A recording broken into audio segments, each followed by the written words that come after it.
warahmatullahi wabarakatuh. Saya Ani Sintiasari dengan NIM 21020166020 dari kelas HKI A5. Di sini saya akan menjelaskan mengenai materi Aqdun nikah alal khiyar, yaitu memilih untuk melanjutkan atau membatalkan akad nikah. Yang pertama yaitu landasan teorinya. Bismillahirrahmanirrahim.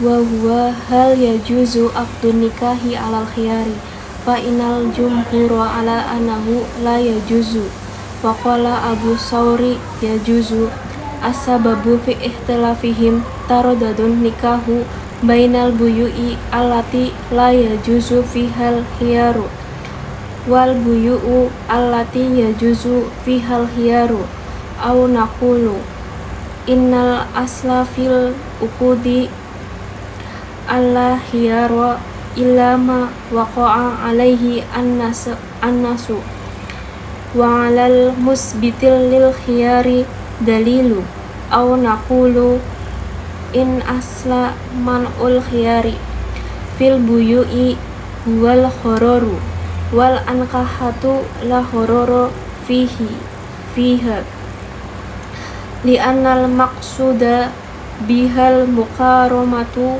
lal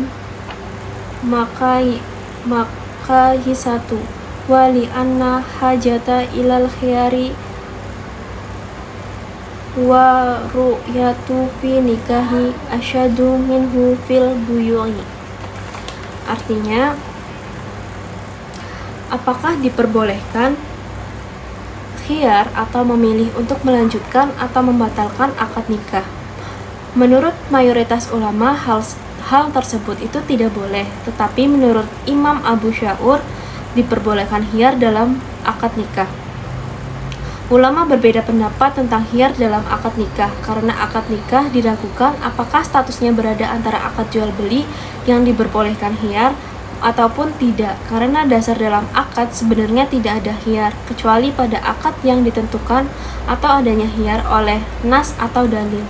Asal dari pencegah khiyar dijual beli adalah unsur horor, dan dalam nikah tidak ada unsur horor karena tujuannya untuk mencari kemuliaan dan kebutuhan untuk memilih dan mempertimbangkan dalam pernikahan lebih daripada jual beli.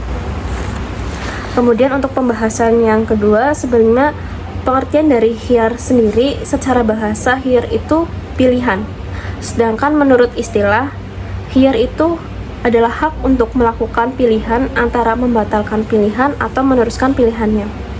Maksud dalam sebuah hubungan suami istri, seorang suami atau istri mempunyai pilihan dan hak untuk menentukan perkawinan.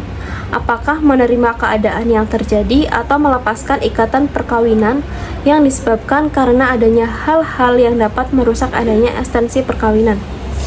Dalam semua akad ada hak khiyar, termasuk dalam akad jual beli. Jika penjual atau pembeli merasa dirugikan dengan ada akad yang dilakukan dan sebelumnya dia tidak tahu, maka pihak yang dirugikan itu berhak untuk membatalkan akad dengan hak khiyar yang ia miliki. Kemudian pembahasan yang kedua yaitu mengenai khiyar pada akad nikah.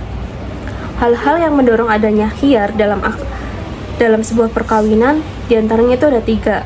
Yang pertama ada penyakit atau aib yang berada pada laki-laki, kemudian yang kedua ada penyakit atau aib dari perempuan atau istri, dan yang ketiga dari penyakit atau aib yang berada pada keduanya, yaitu dari istri ataupun suami.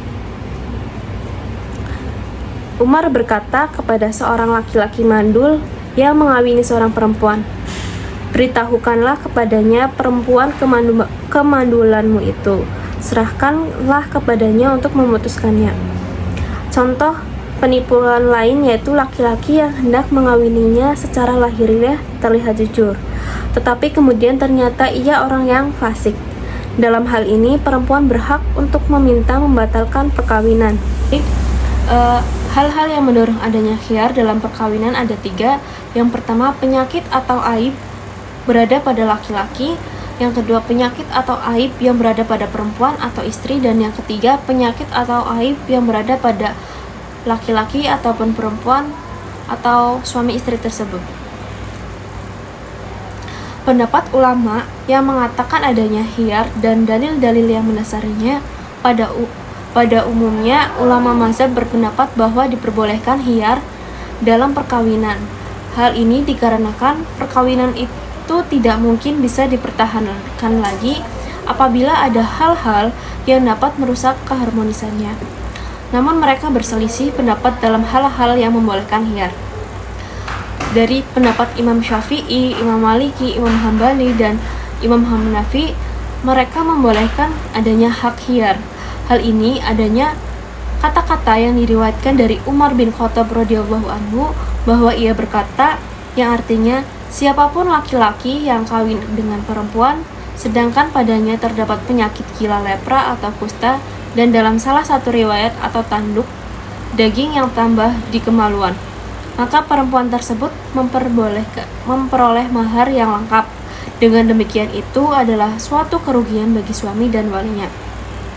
Pendapat selanjutnya yaitu pendapat dari fuqaha yang mengatakan tidak ada khiyar dan dalil-dalil yang mendasarinya. Menurut agama Islam, perkawinan yang telah sempurna dapat membatalkan hak-hak hubungan suami istri, seperti bersetubuh, kewajiban memberi nafkah, hak-hak saling mewarisi, dan hukum-hukum lainnya. Menurut agama dikatakan bahwa ikatan perkawinan hanya dapat diputuskan dengan talak dan kematian.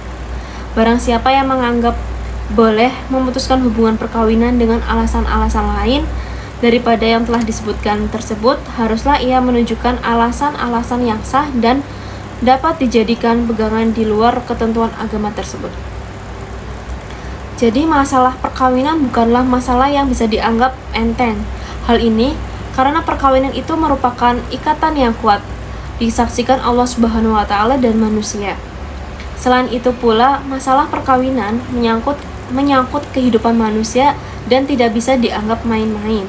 Imam Syafi'i, Imam Malik, Imam Hanafi, dan Imam Hambali serta Imamiyah berpendapat jika impotensi itu baru terjadi sesudah akad dan hubungan seksual, maka istri itu berhak membatalkan perkawinannya atau memfaksa. Sedangkan bila terjadi sesudah akad dan belum bercampur, maka istri berhak menuntut pisah, persis bila hal itu terjadi sebelum akad dilakukan. Dalam hal penipuan yang dilakukan perempuan dan walinya dengan cara menyembunyikan kekurangan dirinya, menyatakan dirinya sempurna, padahal tidak sempurna, maka ada dua kemungkinan. Pertama, manakala si wanita tersebut menyembunyikan kekurangan dirinya dan tidak mengatakan kepada laki-laki tersebut, maka laki-laki tersebut tidak berhak memfaksa sepanjang dia tidak mensyaratkan hal itu dengan cara apapun. Dan yang kedua, manakala si wanita mengatakan dirinya sempurna padahal tidak, maka apabila kesempurnaan dijadikan syarat dalam akad akan berlaku pendapat terdahulu. Demikian yang bisa saya sampaikan mengenai materi akdun nikah alal khiyar. Sekian, terima kasih. Wassalamualaikum warahmatullahi wabarakatuh.